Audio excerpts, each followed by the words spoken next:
Thomas Lewandowski, welcome to this video. It is a subscriber questions answered video. But my children told me I need a theme song, so here it is. Did I nail it? Is that it? Maybe this theme song will evolve. Thank you so much for all of your questions on the Ask Me Anything video. You can go ahead and keep adding questions to that. I'll check it periodically, and when I see one that I think I can answer, I will take a stab at answering it. Today's question is from Sayma Ahmed Shanta. Sayma's question is, how can I get over my nerves for oral presentations? What a great question. Yeah, that's a huge struggle for a lot of people, not just in the IB program, but in the world. It's that performance anxiety. So there's three things I want to talk about that might help you. The first thing that I want to talk about is I just want to tell a quick story from my own history, because I'm someone who has had a lot of nerves in performance, especially playing music. When I was a lot younger, I would do things like have auditions where you had to, in the moment, perform. And I remember a particular audition where I really felt like I was moving in a bad direction. I must have been 10 years old. But there was one person in the audience while I was doing the audition. Her name was Claudette Valentine. I remember this was Omaha, Nebraska. She was the music director of a show that I was auditioning for as a very young little person trying to do some theater and some acting and some singing. And Claudette Valentine was in the back of the audience while I was performing, and I think I probably did some some wobbly kind of notes, and my face probably communicated I'm not feeling great right now. And Claudette Valentine back there, she was just doing this. And I remember it like it was yesterday, and she was able to just through her body language communicate to me that she was ready for me to bring my best. She was ready for me to bring to the table the best I had. And in that moment, I was like, okay, all right, there she is. She must see something in me maybe that I didn't see myself. So that's something that mentally you can just say to yourself, my audience, which might be an audience of one, or it might be an audience of 10,000, they want you to succeed. There are some real sociopaths in this world that we live in, but that feeling of vulnerability that you have when you are performing in front of others, you got to be a 1 in a million hardcore sociopath to be fail. If you start to trip up a word and you're having that feeling where you're feeling anxiety, whoever is listening to you, they want you to bring the best you have.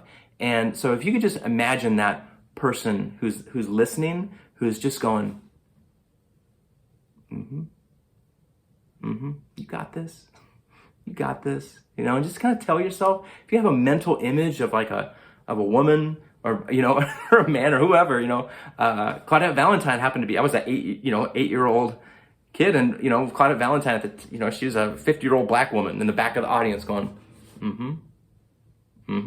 so maybe there's somebody in your life that you can just imagine that person. Could be somebody from your church or school or family, or really anybody. Maybe it's your best friend who doesn't even care about school or whatever, but it's just someone who wants you to be able to shine in a moment. Have that image in your mind, and when you practice, maybe think of that person just kind of in the back. Maybe it could be anybody. Maybe it's me, because I don't even know you, and that's what I want. I want this. So maybe you're just me standing here with my bass going, you got this. You can do it. So that's the one thing. The second thing is something that you can do physically. As you noticed, I'm standing here with my bass. I'm standing here with my bass because, this is my bass. I've been playing bass for 30 years, so I love it. I love my bass. And when I'm standing next to my bass, when I have it with me, I don't know, it gives me a sense of confidence or strength, or just I feel like I have something. So the other thing you can do is physical. when you're doing that, performance, wear your favorite clothes, wear your favorite belt buckle, or have something in your pocket that's like, that is, that means something to you, that like is something that you like.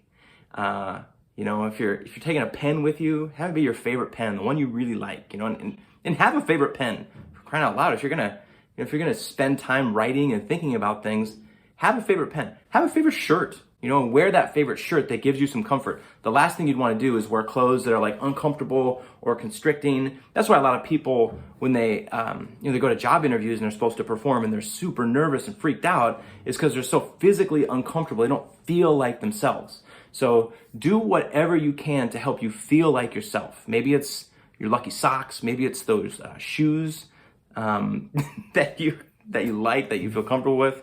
So I hope this is helping you out, Sayma. I hope that this is like what you're looking for, or I hope this is helping somebody else out, because I know people get super nervous. And the last thing that you can do for yourself is preparation. It really is, if you have a 10-minute performance coming up and you're going to have to speak for 10 minutes, there is nothing holding you back from practicing that 20 times. Practice it when you're running, you're going on a run, you're exercising, but in your head, you just start with whatever you're going to present, and you just work your way through it. And practice in different ways. Use little note cards, use, bullet points that you have created, use nothing, and see if you can get through it for 10 minutes. And, that goes along with like the confidence, like, what you're talking about, what it is that you're doing. So all you have to do is apply that in the moment. And that preparation can be really, really helpful, because if your body does a full freak out during one of those performances, and it might, you'll be surprised how much you can get through something like that with basically your muscle memory. Your muscle memory, your muscles, your throat is a muscle, your larynx, your voice box, what you use to speak, your lungs, all of that stuff, those are muscles. And it's pretty amazing if you have a mental meltdown, how much you can get through just by what muscles can do for you. So, Sayma, I hope that you felt like this was a satisfactory answer to your question. It's the best I've got right now. So if anybody has any further questions on this topic, you can leave them in the comments, or if anybody wants to ask any more questions, go back to that original Ask Me Anything video and just put them out there. There are a lot of good ones that I'd like to talk about, but I think I'm going to do them like one video at a time. So a future one, there was a great question from Tyler about characters and building characters and stories. I'd like to think about that one and answer that one. There's a couple questions about my personal biography and like, where I come from and how I came to be a teacher. Be happy to answer that question. But it seemed like the most pressing one was this one from Sayma, so I wanted to answer that one first. So that's it for this video. Maybe I'll do the theme song again.